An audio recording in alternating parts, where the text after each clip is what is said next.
Welcome to Retrobot, the YouTube channel where we feed a friendly space robot a diet of pure nostalgia. I'm Clay, and this is not a Short Circuits video because it ain't gonna be that short.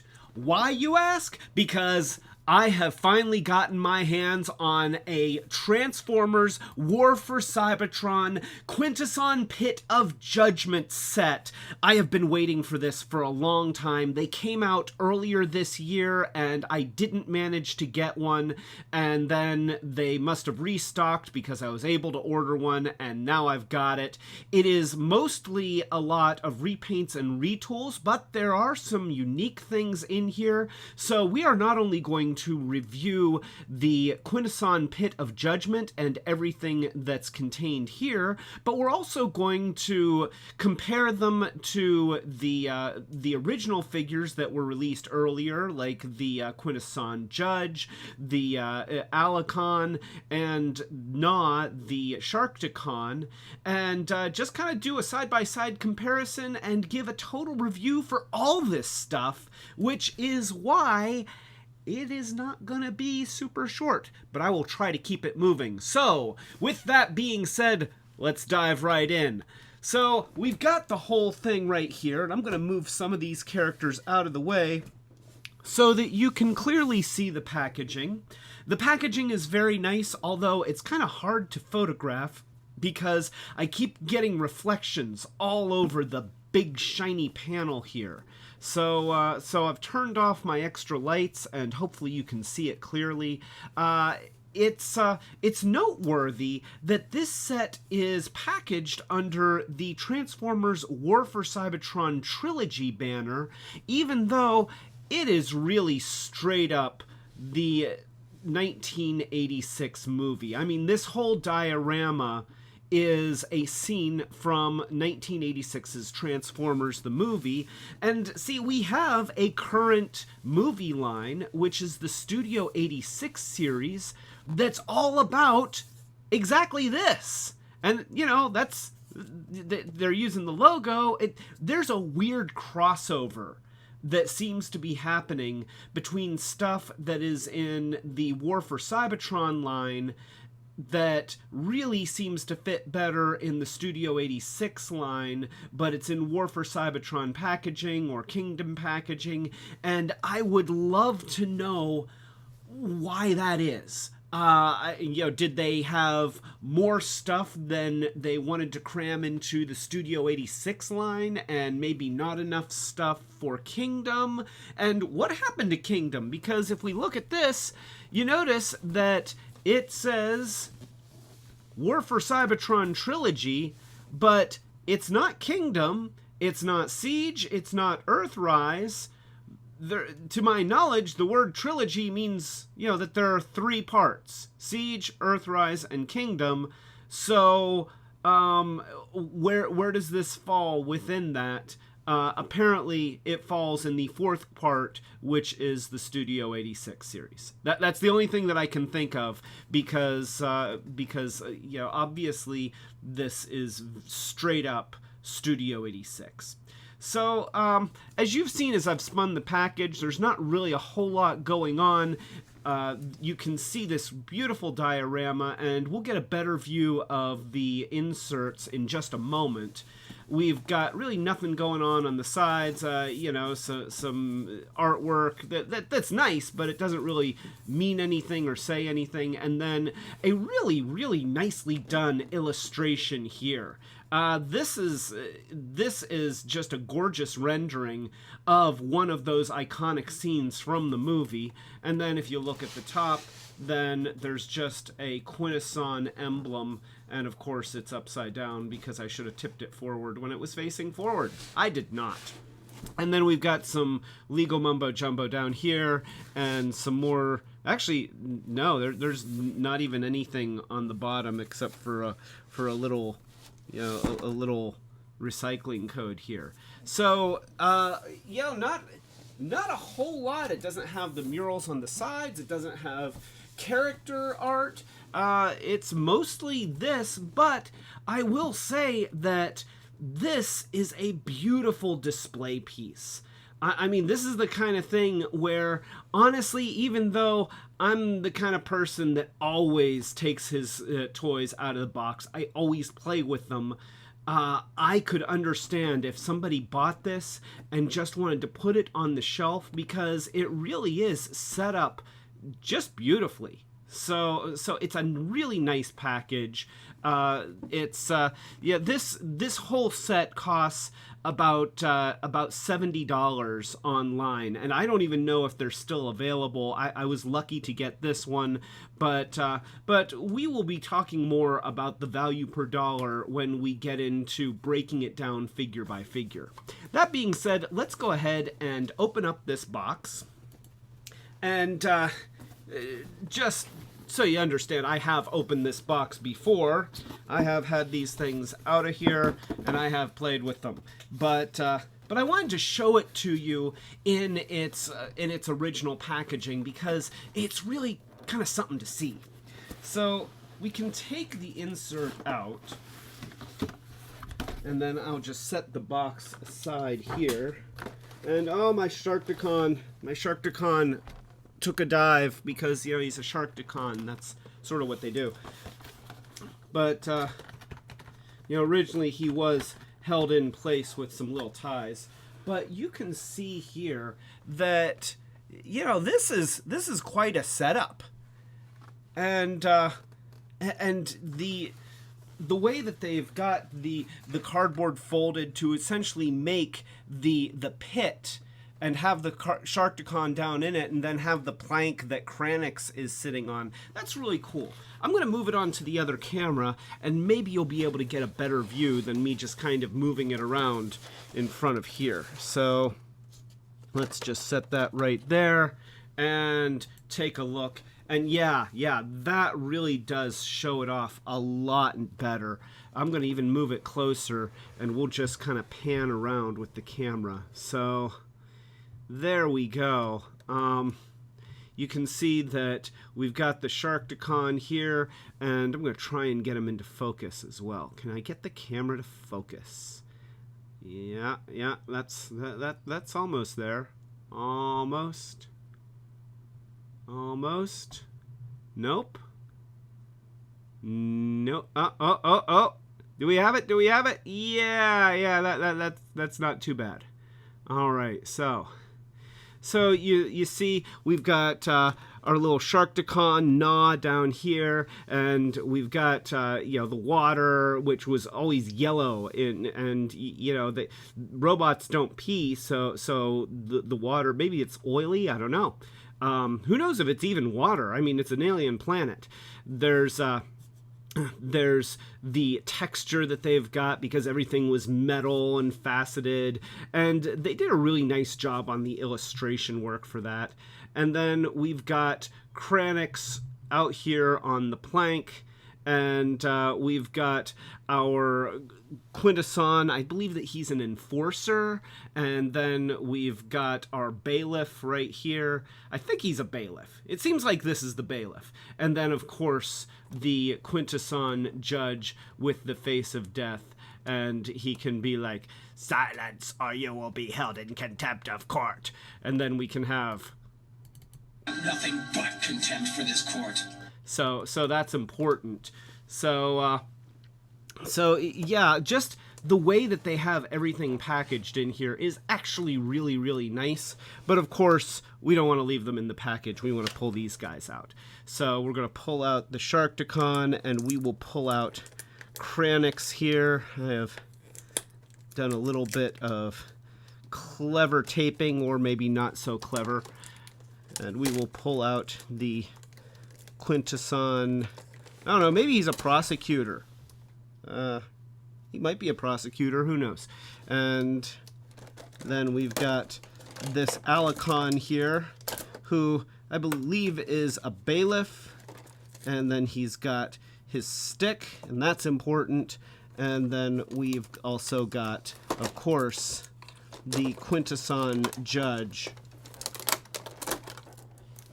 who can come out, and he's got a chair. I don't know why he has a chair, because he floats on a beam of light, but nonetheless he has a chair. And then we can take this out of the way. This is a package that I will not be throwing away. Nope. For the first couple decades of my life, I saved all my Transformer boxes, and then as I kept having to move and storing all of these boxes became harder and harder, I eventually had to give up, which was sad. But I still keep a lot of them, which, you know, you can sort of see that I keep a lot of them. So let's take these guys sort of one at a time here, and we'll start with the Sharkticon, because yeah, we've seen this mold before, and it's not a bad mold. So let me set things up over here. We've got here. We'll put a riser here. There we go. And put the Sharkticon there, and oh, look at him! Whoa, he's huge, he's huge. Let's get him in focus. There we go. So there we go. This is the Sharkticon. The Sharkticons are all named Na. There's never been a different name given to any of the Sharkticons except for in IDW comic books when I believe Sunstreaker had a pet Sharkticon named Bob, and I think everybody loved Bob. Bob was cute and cool. You never saw him in his robot mode, but nonetheless, he was a reoccurring feature in the IDW comic series. Now let's go ahead and compare side by side the Sharkticon from the Pit of Judgement with his Transformers Titans Returns counterpart, and you can see that these are straight up, it's just a recolor of this one. They are the same molds. Nothing has been changed in the features. It's only in the paint detail that they have made things different. Now they both look good. I actually really like both of these guys, and honestly, if I saw any of these available for discounted prices, and it wouldn't even have to be severely discounted prices, I would get more, because yeah, you can't have too many Sharkticons.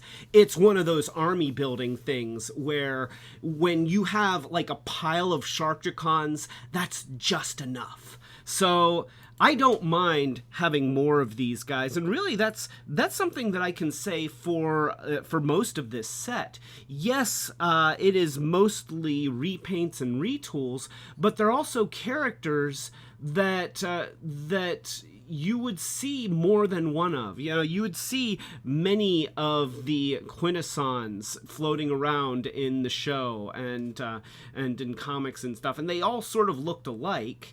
And is that racist of me? I feel a little bit dirty saying that, but nonetheless, in the cartoon, they really did all look alike. So having several of them is not bad, and especially having different recolors that are just really slightly different. You know, you have the Pit of Judgement Sharkticon here that is done in mostly hues of blue, and it looks really good. I have to say, it looks really, really good. I like the teal here. Oh, see, the other Sharkticon decided to take a dive, but we can put him back on there. So he's got his teal, and then sort of a muted cyan color for the body, and then the grays. It looks really nice, and you compare that to the Titans Returns Sharkticon, where he's got a lot more straight-up gray with some pink accents and a much brighter cyan that looks good. He's got some purple around his mouth. And I really like what they did with both of these guys in terms of the shark face. If you look very carefully, the parts that make up the upper side of the shark head are actually molded in this translucent green. And with the Titans Return Sharkticon, we've got a little bit of a darker green. With the Pit of Darkness Sharkticon, it's more of a yellowed green. But the whole head is actually molded out of that plastic. And then the rest of this is done with very nice paint detail. And I love it. I just love it. And I love both of these guys. I can't say that one's particularly better than the other. Now, because they were originally part of the Titans Returns line, then, and this was a Scout class figure, then one of the gimmicks for that series was that they could in their alt modes hold a Titan Master. And so I've got a Titan Master, and there's a couple little pegs here, and so you could take the Titan Master and just peg him in right there. It's a little bit awkward, but you can do it. There we go. And then he can ride in the mouth of the Sharkticon, and let's take our Pit of Judgement guy, and let's see, I think, hey, Spike, come here. Don't you want to ride in the mouth of a Sharkticon? I mean, that feels safe, right? Riding around in the jaws of a Sharkticon. So here we go. There. The holes are just a little bit tighter. I think that it's because of my my Spike figure, not because of him. Let's see. Do I have another Titan Master handy? I do. So here, let me set that down, and we've got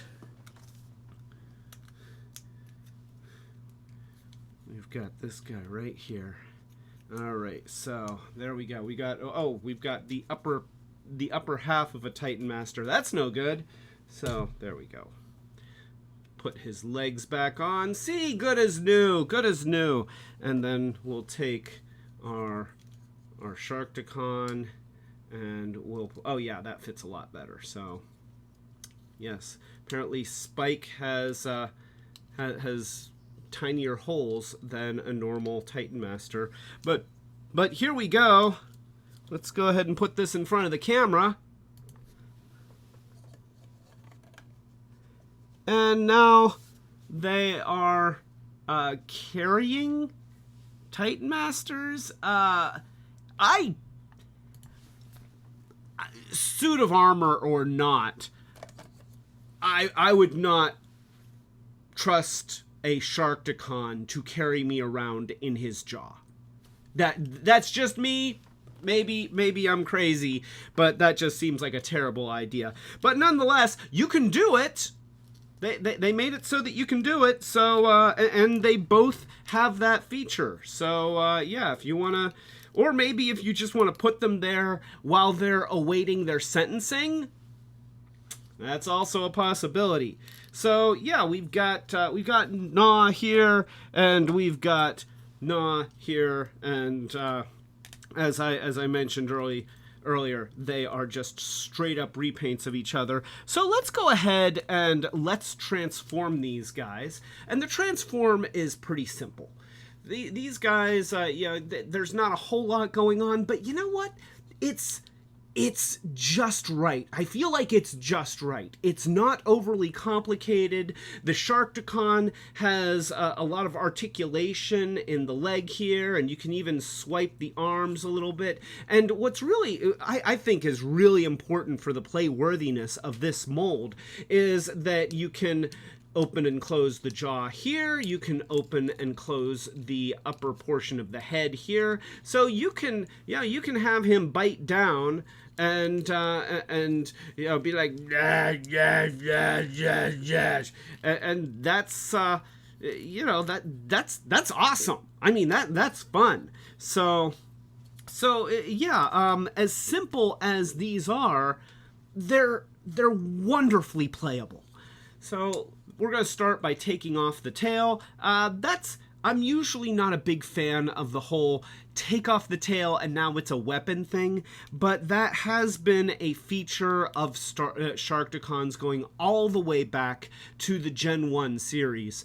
And honestly, the tail just, like, if he doesn't have his tail on him, it really doesn't make much of a difference. He's still, yeah, honestly, they never really looked much like sharks to me. They look more like piranhas or maybe like evil Pac-Men or maybe Langoliers. Has anybody seen the old Stephen King movie Langoliers? And they had those Pac-Man monsters that were badly computer animated with the chainsaw teeth. That's what Sharkticons look like to me. They kind of look like Langoliers. So this is his Langolier mode, and transforming him, you're just going to, like I said, take the tail off, and then we can lift up the head, and just the whole head is going to swing back, and we can separate it so that it gets around the fin, and then you bring the legs down, and now, you know, you kind of,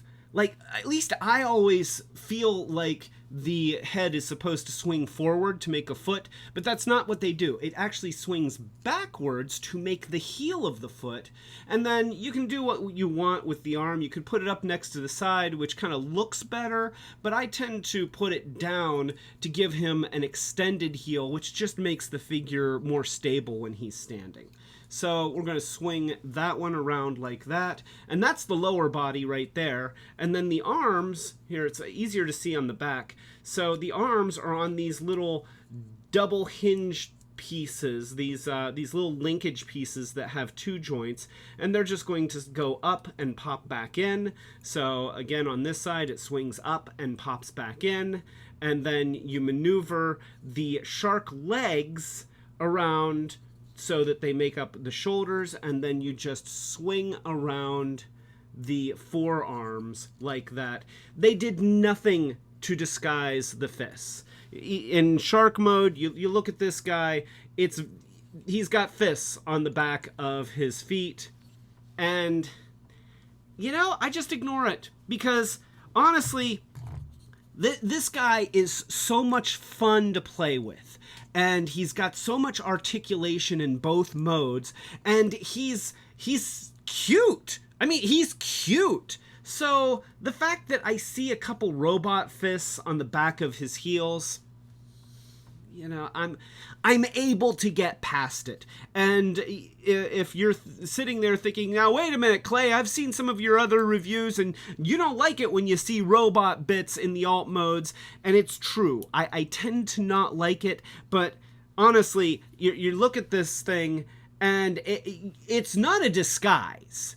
It's not like I'm gonna pass this thing and say, oh, I hope that doesn't turn into a robot, then I'd be in trouble. I'd be more like, oh good, it has a robot mode. That means maybe there's sentience. Maybe it won't eat me. I'd be wrong, but nonetheless, it might make me feel just a little bit more confident about my chances with this guy. So yeah, so you have the fist down there, and then you have the jaw here, which is just going to flip down to go onto the front of the chest, and then the head is tucked into the back here, so we're going to swing that up, and then we're going to rotate it around,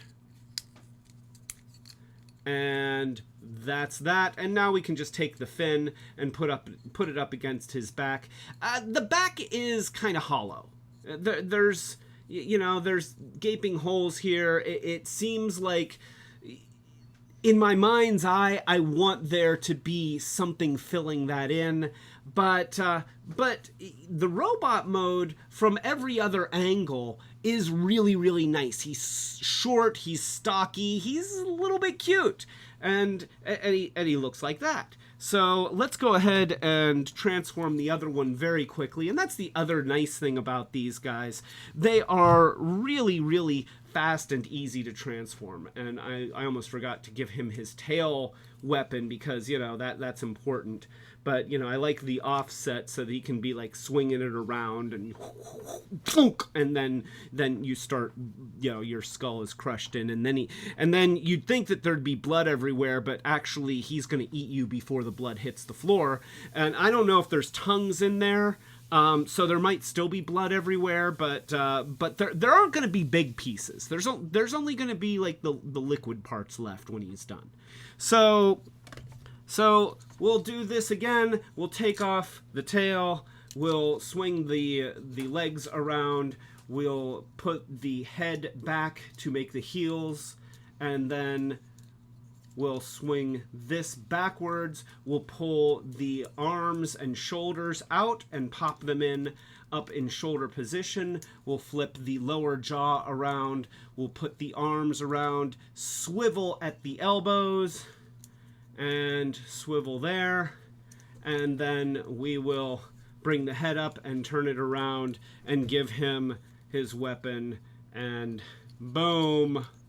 We have Sharkticon. He does need a fin up his back. There we go. So we now have a Sharkticon, which is a great place to hold him, by the way. And so we can put these guys side by side in front of the camera. And they look good. Honestly, they look great. I love these guys. And I love the colors of both of them. I honestly cannot say that one of them is distinctly better than the other. They're just a little different, but I love them, just love them. And so this is a case where my review of both the Titans Returns version and the Quintesson Pit of Judgement version is gonna be the exact same. These guys are great. Either one of them is great. Either one of them is a gem to add to your collection. If you get the opportunity to get extra, then feel free, because they're fun, and having more of them only makes them more fun. They're great army builder guys. They're articulated well in both modes. And the colors are nice. The decos are nice. The playability is awesome on these guys. So yeah, in both cases, just a huge recommend from me on both of these guys. So that's the Sharkticons. Let's move on. So here we have the Bailiff. And he is actually a pretty extensive retool of the Alicon that was released as part of the Transformers War for Cybertron Earthrise series. You can see that obviously they are mold mates. The legs are pretty much the same, but not exactly the same. There's a couple little nubs here in the shins that I do not see. Oh wait, no, he's got it on his. Okay, so it's only on one shin. So the legs are the same. The panel under the waist is the same. The arms are pretty much the same. But then you get to the shoulders and the chest and the head sculpt, and they are very different. So this is the Transformers War for Cybertron Earthrise Alicon, and he's got the spikes that I remember from the movie when Cup and Hot Rod first encountered the Alicons. But and he comes with a spear. And yeah, he's got his alligator tail going around the back here, and there's a little tip thing here that comes out and can be held like a weapon if you want.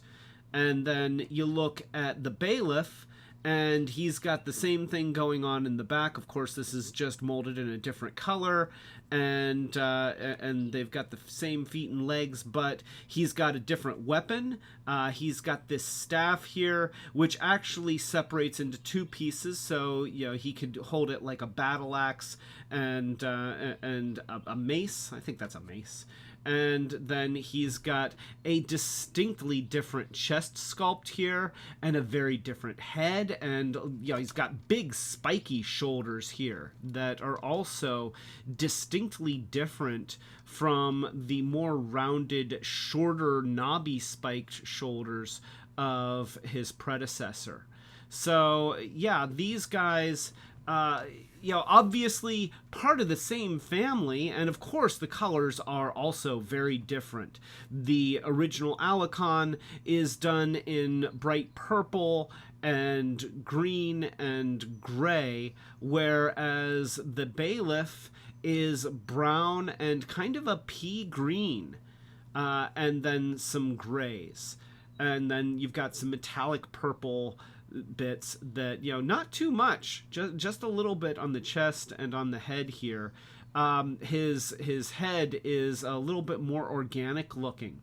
He's got a mean look, and you can see some teeth in this mask. So are those his teeth, or is that like a thing that's going over his face? And I don't know, but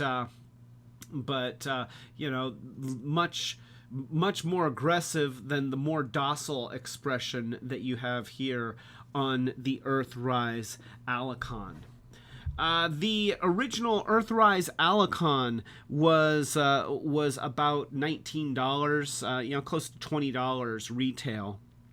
So pretty nice figure. I was always very happy with the Alicon, and we'll go into a little bit more in just a minute about some of the things that I liked and didn't like about him. But you will find that in terms of playworthiness and the figure dynamics, these guys once again are pretty straight up just copies of each other, even though the aesthetics are very, very different. So let's go ahead and take a look at the Bailiff here first. And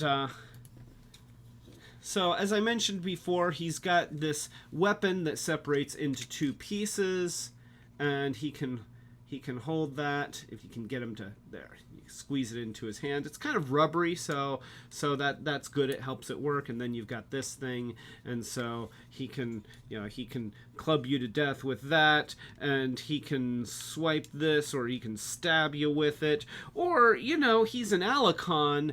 He has multiple ways to cause your life to end.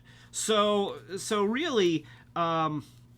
He doesn't necessarily need to have weapons, but it's nice. I like the mold. I like the sculpt on this, the little details on the blades. The texture around the top here. It's a nicely sculpted weapon, even if it is rubbery. But again, it's not bad. It's just an interesting choice. It's probably good, because I could easily see that breaking off in his hand, and then you have problems. And then he's got his club thing, which is much more rigid, and it's spiky as well, and that works. I think that with both of them, I kind of prefer them together like that. And of course, if you want him to be able to hold it, you have to take it apart, and you insert that end down there and that end up there, and now he can hold his weapon. So that's enough about the weapon, though, because honestly, do we care that much about the weapon? It's nice, but I'm not sure that I care that much about the weapon. I'm glad that I have it. I don't want to lose it, but there's nothing on there that I can use to shoot Jar Jar. So So yeah. We've got the figure, and he's got a lot of points of articulation, just like his predecessor. The head is on a ball joint, so it pivots up and down, and left and right. The shoulder moves around and in and out. There's a little bit of an obstruction here because he's got this 5mm hole right there that kind of bumps up against the shoulder guard. But for the most part, you still get a lot of decent mobility out of this. And then you've got the swivel at the bicep, the elbow, the wrist pivots, and then you've got a fully articulated pair of legs with hips that swing out to the side as well as rotating forward and back. You've got a pivot at the thigh, a pivot at the knee, and you've got a very well articulated ankle. Look at that. You've got the sideways motion and the forward and back motion, and it looks good too because they've got this large piece in here that kind of gets encapsulated by the leg. When he's pivoting to the side, it doesn't look like his foot's about to fall off. And that's something that I have seen on other characters where, you know, they've got that ankle joint, but it's only on the edge, and then you tip it up and it looks like you're just opening a box or something. So this was really nicely designed, and you know, that's a callback to the earlier version that was really nicely designed. In robot mode, he is super playable, and of course, as I mentioned, you've got this little tip, and see, this is nice because you're not removing the whole tail. It's just an extra little piece that he can hold, and he can be like, "Hey, I'm gonna cut you with my fin blade thing." Maybe it's more like that. I don't know. Maybe like this, or you could even, if you wanted him to play Sharkticon, you could stick it there, and now when he's swimming, it could be like dun dun dun dun dun dun dun dun. So there's a lot that you can do there, but if you don't have this piece, you know, this would be an easily lost piece. It doesn't stop him from having a decent alt mode. You really, you know, it only adds, and that's something where if you're going to have a tail piece that becomes a weapon, having it in such a way so that having it detach only adds to the playworthiness of the figure, but doesn't detract if it's missing, or I really respect that from a design point of view. Now, transforming this guy is not difficult at all. We're going to flip forward the waist panel here. We're going to rotate the waist 180 degrees. We're going to take the tail, and it's going to swing up around here, and I really like this motion. This is kind of unique. I don't see a lot of Transformers that have moves like this one. You pivot it up, and then you rotate it around like that, and now the whole thing can go around here, and at this point you can actually swing that little waist panel down, and you have this completely encapsulate the head and chest. And it does a great job. I mean, look at how well that just fits right in, and it neatly seals that up around the back. It just looks like it belongs there. And then you can put him into a more aggressive stance with his legs, and this is where we will get to my biggest criticism of both this toy and its predecessor, is the transform of the arms. There's a little tab here on the side of the forearm, and it's going to notch into this little slot on the side of the body, just like this. There we go. And it holds it securely, which is nice. And then you just swing forward the sort of rubbery little claw hands here. So we're going to do the same thing on this side. You see the little tabs right there. And then it's just going to go right into that notch right there, that little slot. And you can do what you want with the fists. You can leave them up like this. You can turn them to the side. It's your toy. You can transform it the way that you want. But I think I'll leave them up, and I'll bring that forward. And okay, so we have him. They have done absolutely nothing to disguise the arms. I mean, no effort was put into disguising the arms. They made them so that they securely stay out of the way, which is important. But they didn't do anything to disguise them. Again, I'm not going to ding them too bad on that, but it is something that I have to call out. I can't ignore it, except that I kind of do. When I'm playing with him and when I'm looking at him, I do kind of just ignore it. But it is noteworthy that these arms are just sticking on the sides. They don't go into any kind of recess so that they sort of look like they're part of the body. Nothing like that. They're just right there. They're just a pair of arms sticking on the back. But here's what you get with this guy, and this is why I don't ding them too bad. You have this big opening mouth here, and it's actually got two points of articulation, one on the top half and one on the bottom half. So you have this huge gaping mouth here, and he's got well-articulated legs, and yeah, sure, they're his robot legs, but it doesn't matter. I mean, he's a monster. He is just a monster. This is a case where does he need to have differently engineered legs? Because this works really well and it looks great. And you know, he's got the little claw arms, the little pinchy claws. And see, then, it's like, oh, can I ride in your mouth? And he's like, wow, and that's it. I mean, the Titan Master's just gone. It's like, boom, and he's just not there anymore. And he's such a cool figure. He looks awesome. I'll spit that out.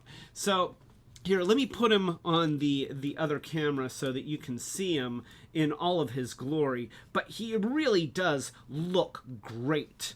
Let's just switch over there, and we'll put him right here. And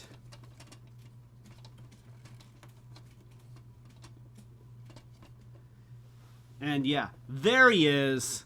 And we'll try and put him in the middle. So, yeah, look at that guy. Look at that guy. I mean, that's awesome. He looks great.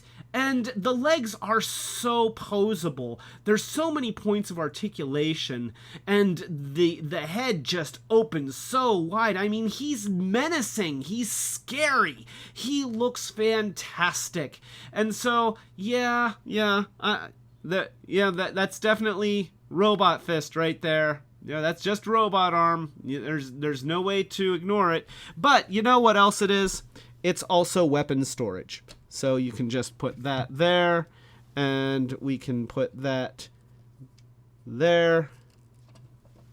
And so now he's able to hold his weapons, and he'll pitch forward, because he felt like it. He was feeling the pressure of all of the extra accoutrements. So yeah, he wanted to take a nap. Nonetheless, look at that guy. He is great. He is just great. I love this mold. I just love this mold. And so it's hard for me to be overly critical about the obvious robot hands, because the rest of him is just so much fun. He's just fun. And so let's go ahead and take a look at the Transformers Warfare Cybertron Earthrise Alicon that he was designed after. And here you've got, now he's got a much simpler weapon. It is just a spear. It is in one piece. There's pointy bits at both ends. But it's fine. He's fine with it. I don't think he really throws it. I think it's more of a, keep moving, that kind of a thing, not so much a yo, ooh, I got him. So yeah, he's gonna hold his spear, but we're gonna set that aside. And he's got all the same points of articulation because, of course, most of his engineering is identical to the Bailiff.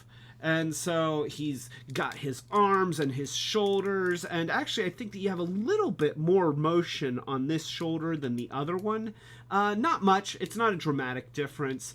And you've got the head, which also pivots and tips and everything. And his colors are, he's greener, whereas the other guy is more brown and kind of yellowy green. He is just straight up green and purple. And hey, you know what? The Constructicons started a style, and they said, yeah, you know what? We're green, and it feels good. And this guy says, hey, that's a great color combo. I'm gonna use it. I'm feeling my inner Constructicon. And he looks awesome. So, of course, transforming him is exactly the same. We're going to pivot that little panel out. We're going to pull the tail up and around, and then we're going to swing the waist around and close this around the back. We're going to take the arms once again and just peg them into the side of the body with those little tabs and the slots, and get his little creepy claw arms out. And we'll do the same on the other side, and then boom, he's a robot alligator monster. And yeah, you can give him the spear, and that's another thing. Even the little claw hands can hold the weapons. So in either mode, he is able to do whatever he needs to do. But once again, he looks great. He just looks great. Look at that guy. Look at his mouth. He's like, yeah, and then your existence ends. But as you are perishing from this mortal plane, you're thinking, gosh, this is a cool death. So yeah, he's awesome. Once again, it's one of those cases where the toy that the Bailiff is based off of is awesome. And I think that the Bailiff is a little bit more awesome. He's got bigger spikes, and his weapon is cooler. So if this toy is like a 9.5, this is a 9.6. And the only reason why I'm not giving them perfect 10s is just because of the obvious robot fist. But you know what? 9.5 and 9.6 are still really good scores. So yeah, I have to say that if you missed the Pit of Darkness set and you don't have this guy, but you do have this guy, it's okay. It's okay. You're not missing out on much. But it is better to have both. This is a case where it's better to have both. The retooling that they did really does make a distinct difference, and the colors are great. The colors are great on both of them. And again, when you have guys like these, you kind of want to have a bunch of them. You don't want to in your little diorama or your play set where you're going to the planet Quintessa and the Autobots are running into Alicons for there only to be one, and you just have to kind of in your mind's eye imagine that there's like several hundred more. No, you want a pile of them. And now, of course, these were deluxe class figures, so it cost $20 to get one. How many do you really want to buy for $20 a piece? I don't know. I only bought the one. I'm wondering if I should have been a little more aggressive, because he's really awesome. But now I got this one. And hey, who knows? Hasbro is not opposed to you know, doing recolors. If you, Hasbro, I'll tell you what, I'm speaking directly to you, Hasbro. You recolor either one of these again, I will buy it again. All right, that is my pledge. You recolor it, I'll buy it, just as long as it's not like one of those con exclusive things where it's the same toy but it costs $80. No, I'm not buying that.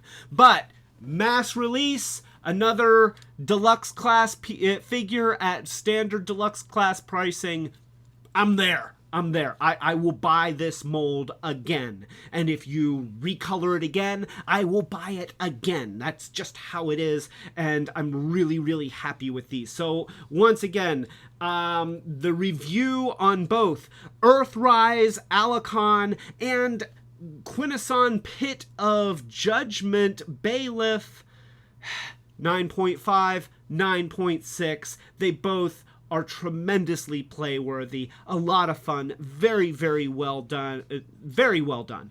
And honestly, I feel like it's about time. We've been waiting for these since we saw them in the movie 30 some odd years ago. We're not going to talk about how many years. It's like 35 years. You know what? I'm not going to talk about how many years it was. So that's these guys. Let's move on.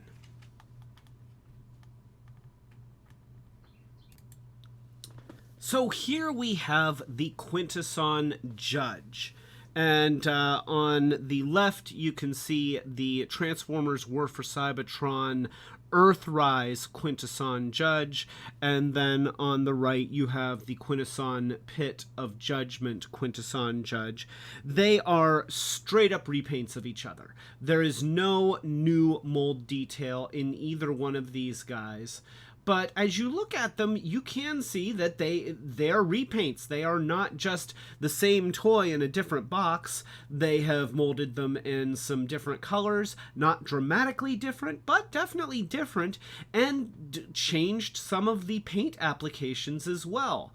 Particularly, you can see that on the face of the face of death here, the Earthrise version has the yellow on the teeth and around the eyes, and then just a little bit of black on the chin here, where his Pit of Judgement counterpart has none of the eye detail, but he does have painted teeth, and the entire chin has been painted. You can see that the colors on this face here are just a little bit different. The paint applications are slightly different as well. You know, this goes up a little bit higher with the teal, whereas the blue here is just a little bit lower. We've got a dark blue for the mustache and the beard, whereas we've got straight black for this, and orange and red. And then you look around at these guys and just really different colors of green and gray over on the Earthrise version, whereas you have a little bit of a blue-green details on his spiky bits there. And then we've got, you know, orange versus red, and a little bit lighter on the face, a little bit grayer on the face, and you know, more dark on the chin here.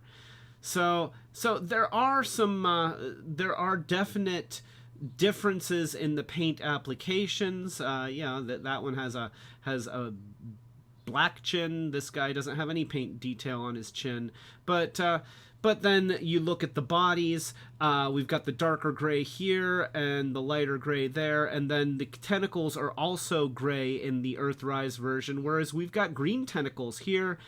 The most noteworthy thing that I found is in the energy beam piece, whereas it's just straight up clear plastic here as opposed to the blue. I do like the blue better. So, and then you have a green chair rather than a gray chair. So they're doing a lot of swapping grays and greens, but they are very, very similar. But other than that, the molds are identical to each other. So let's go ahead and take a look at the Pit of Judgement guy. And his chair fell, but that's okay. That's okay. So So we've got the Pit of Judgement guy, and I keep when I got the Earthrise version of this, I felt like there should be an LED in there so that you could make it light up. There is not. It does not light up. It's just clear. So the blue's nicer. If it lit up, maybe the clear would be nicer, but it doesn't light up. So if you were thinking, hey, maybe it lights up, no, it doesn't light up. And it doesn't need to, but I kind of wish it did. There's not. So here's the thing with Quintessons. You look, these are something that I think Hasbro has been reluctant to manufacture Quintessons because it's hard to make a fun toy out of this. It's an egg that floats around on a beam of light, has some skinny little tentacles, and faces that spin. And they gave it a great ratcheting feature. I mean, that ratcheting feature is awesome.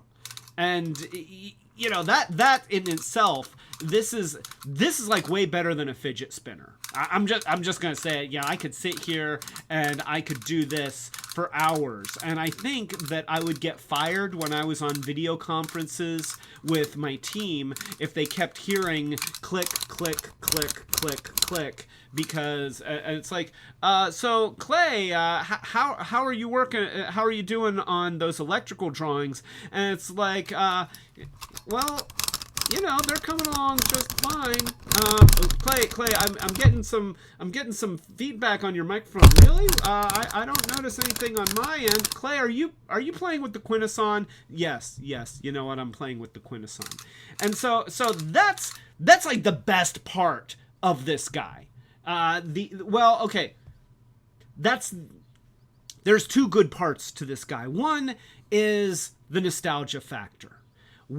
Fans of the 1986 Transformers movie have wanted Quintessons for 35 years. And there are third parties who have come to our rescue, but they are pricey. I have one. It's awesome. It's fantastic. But for the main line, we have never gotten just a straight up Quintesson. We did get Alpha Quintesson in Transformers Energon, but he was different. I liked him. I bought him. I was very happy to have him, but he wasn't this. And just for completion's sake, just to be able to like reconstruct those scenes, you kind of, if you're a fan of that movie and you're a toy collector, then you want something to fill in that space.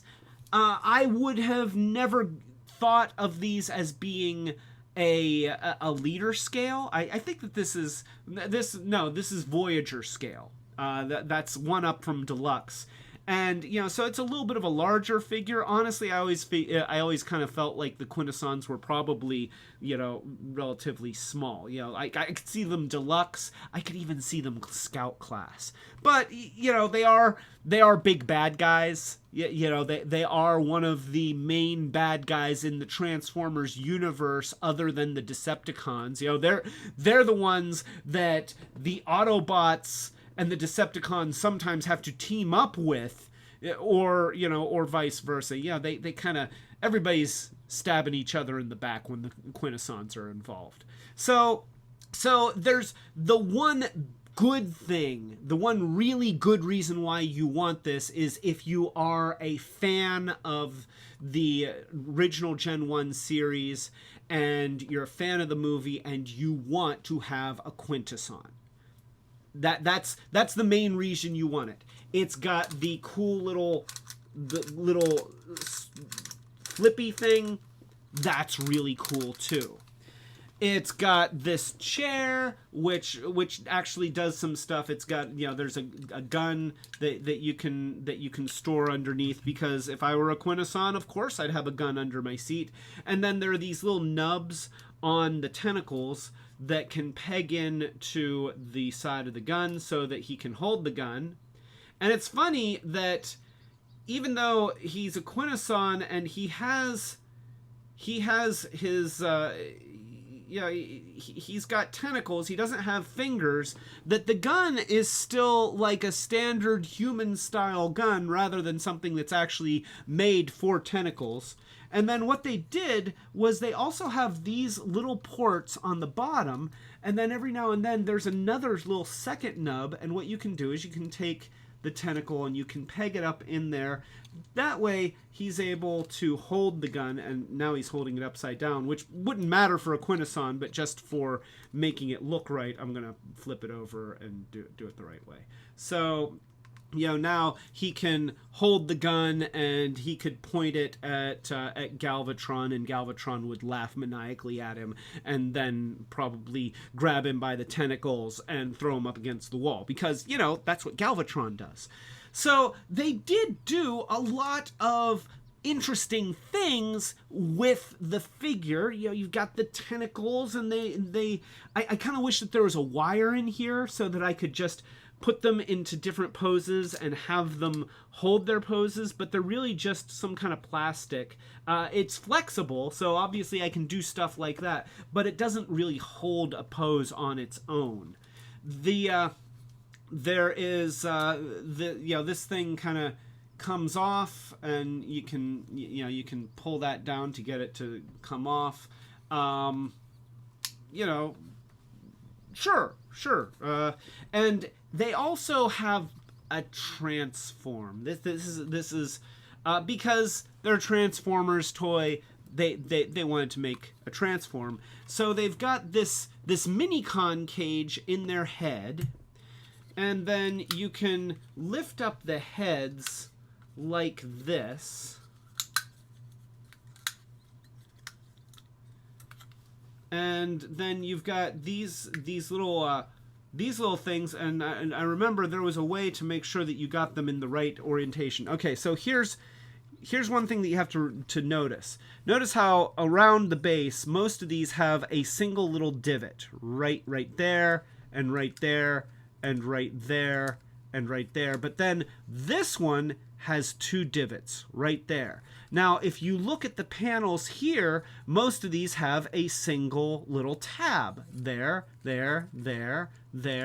and oh, look at that one. That one has two little tabs. So you want to line up, and here you have to go this way, which is the long way around. So you want to line up the one with two tabs with the two notches, and then that enables you to put these things down like this.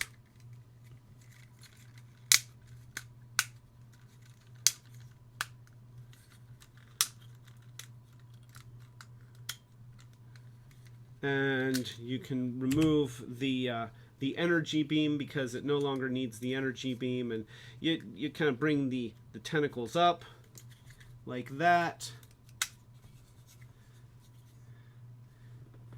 And so now you've got sort of, I guess, like a mini-con trap, and then you've got the chair which does that, and I believe that you can take the top off here, and so we take the little mini-con cage here, or Titan Master cage, or whatever kind of little jail cell you want, and then this, so it has that universal connection point that you see on a lot of the Earthrise characters and stuff that is not compatible with the very similar connectors from the Prime Wars series, like the Combiner Wars stuff and the Titans Return stuff that have these kinds of connectors. They aren't compatible. Hasbro. What? Why would you? I don't understand why. I do not understand why you would change that. It makes no sense. But nonetheless, you can do that. And so now you have that. And then you could take this and you can put that up there if you want it. And let's go ahead and show this on the other camera. So here, I'll just put that right there. And we'll put that on the other camera. And there we have it. It's you know, it's this. This is what it turns into. And that's, you know, it is definitely a thing. And you know, I'm probably not giving it its fair due. You know, these go down a little bit more here. Let's put these down so that so that it's a little bit more stable. There we go. So there you go. And it is a thing. You know what? I'm kind of being snarky here, but the truth is that it is a thing. It's like a little play set. You know, this is some kind of little prison cell thing, and you could take this and you could open that up, and then we put Kranix inside here. There we go. And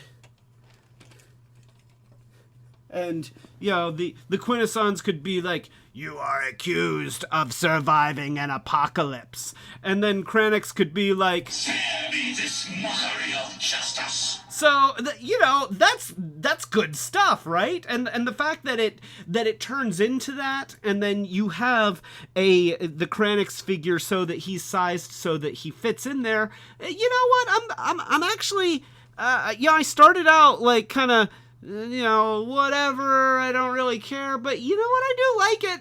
I do like it. It's fun, it's interesting. It's not something that I ever really wanted out of a Quintesson figure. I will admit that. It's not, I never looked at a Quintesson and said, you know, I really wish that this Quintesson turned into a prison complex. But the fact that it does is not bad. It's not bad. And so we have the Earthrise Quintesson Judge, and he does exactly the same thing. I don't think I'm going to transform it because it's, you know, it's the same. It's an exact duplicate.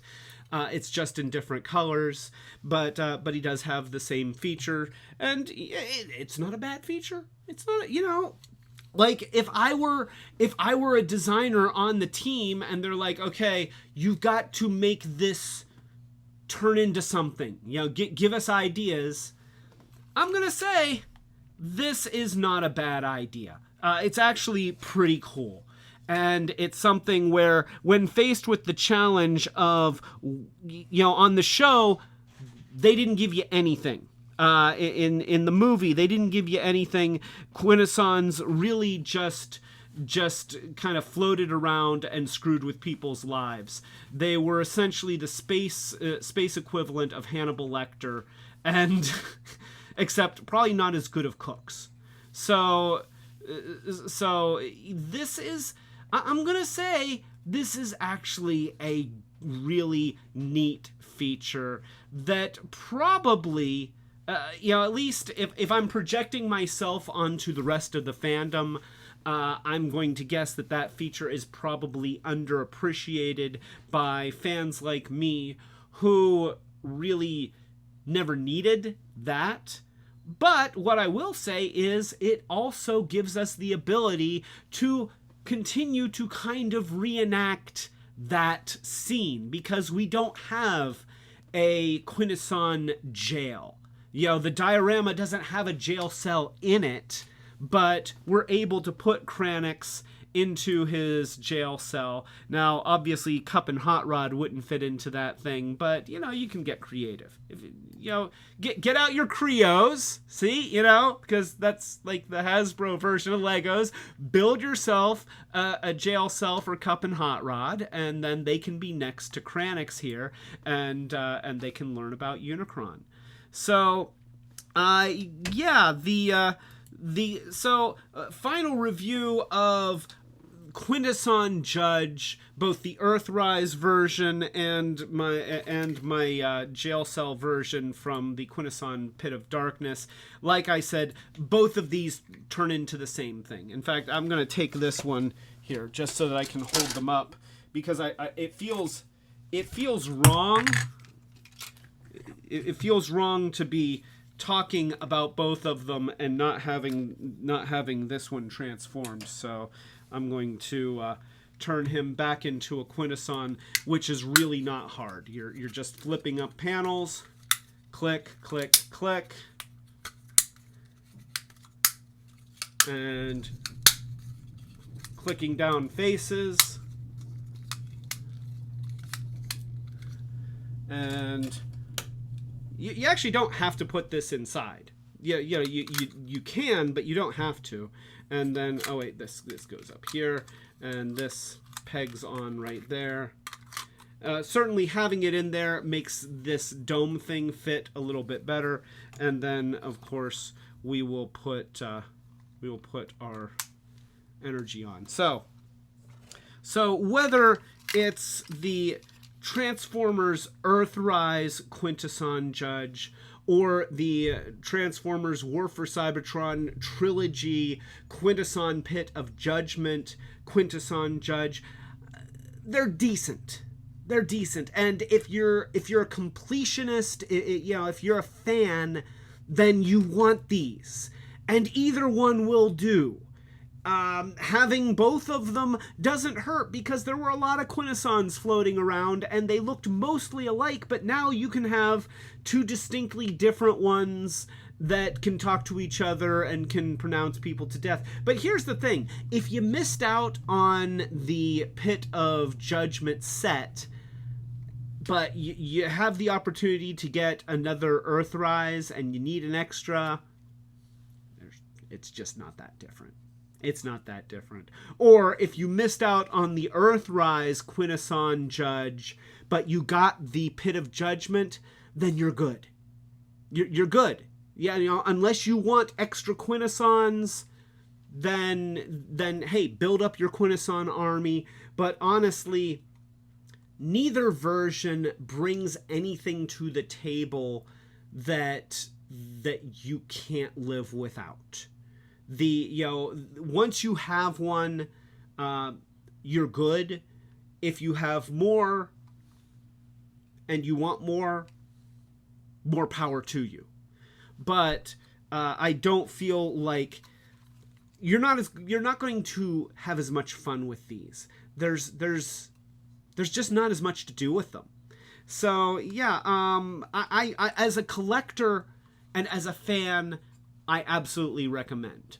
But as just general, hey, these toys are so much fun, I have to have them. Yeah, they did the best that they could. But these are strictly fan service. They are not really something that you show it to a kid who doesn't have any foreknowledge of who they are or what they represent, and I'm just not sure how much fun a kid's going to have with them.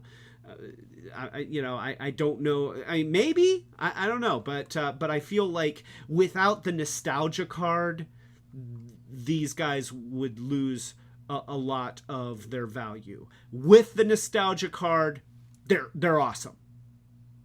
So the price point on the Transformers Earthrise Quintesson was close to $30. It was like the $29 price point retail. So if you put the $30 for this guy, and then another $20 for this guy, and I believe that Nah was, since he was Scout class, he was at roughly a $12 price point when he came out. Then you're looking at $62 for the three of them. With the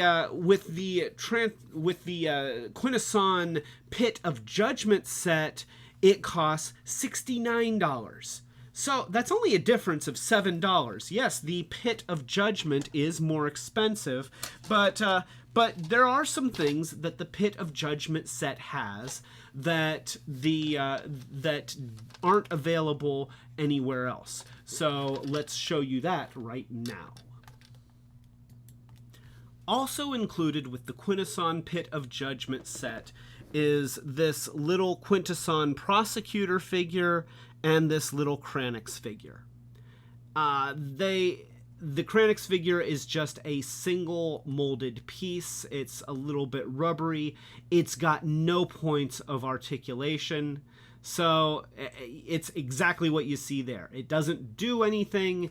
It just stands there and says, Stand be this mockery of justice? Okay, you kind of have to imagine that he's saying that.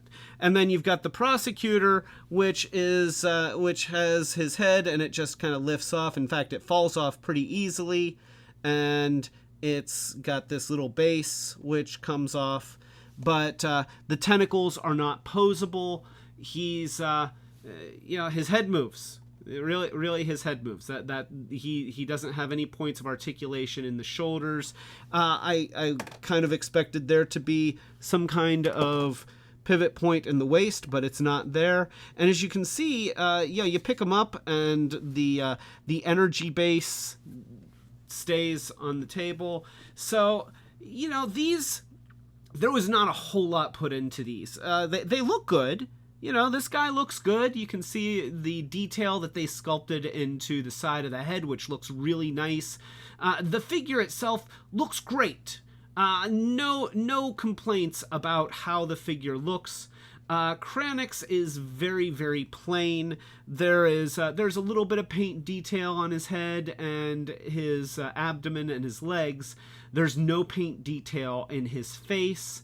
And, he's just a molded figure. Of course, if you got some model paints, then you can always touch them up, and that would probably go a long way, because the molding is nice, and the proportions of the figure are nice. It's just that he's very bland, and not really playable, except to put him in the little cage thing that I showed you earlier. So the difference between buying all of these figures separately and getting the Pit of Judgement set is a difference of about $7. And so for the difference of $7, you get the addition of this guy and this guy, but you of course also get the diorama, which, it's actually pretty nice. It's a nice display box. And so, while I really wish that they had, at least allowed his arms and his head to move. And I wish that there was a little bit more to do with these guys. For the price difference, it's fine. It's not a slam dunk. It's not like, oh my god, it's such a great value because you also get these. Because these were kind of phoned in. But it's only $7 more and you get these. So I'm going to say overall, good value. And if you did get all of that stuff before, and then you saw the Pit of Judgement set, and you're like, oh no, I just got most of this stuff, but I really want that Pit of Judgement, don't feel bad, because if you get both, I'm happy to have both. And if you couldn't afford to get both, it's okay. This is really the only thing that you're missing. Everything else is covered. So either way, you win. Either way, you win. If you have the opportunity to get the Pit of Judgement set and you haven't gotten the other figures, now you know what to expect. And if you value these things the same way that I do, you're going to be happy to have it. If you missed it, and you just wanted to see what it was that you're missing, now you know, and you know what? It's awesome. But, it's okay if you only got the regular stuff and you missed out on these guys. They didn't do much with these. So, that's it. Whew. There's a lot there. But I have to say that overall, every toy in this set is a really nice toy that is a pleasure for me to own and a lot of fun. Probably the weakest link, other than the kind of phoned-in extras for the Pit of Judgement set, would be the Quintesson Judge figure, just because, the design of the Quintessons going back to 1986 just doesn't lend itself to a whole lot of playworthiness. the transforming into a jail thing is actually a pretty cool feature, but it's not something that my nostalgia goggles are really craving. So, that's it. If you like this video, please give it a thumbs up, subscribe to the channel, and click the notification bell so that you know when we're doing more of these. Well, this is not a short circuits, but you know, a lot of times our independent videos are shorter, so you can check those out on the channel. Other than that, this is Clay telling you to keep it Retrobot. Woo! There are a lot of bots. And they are definitely retro. And I'm keeping all of them, which I guess means that I am, in fact, keeping it Retrobot.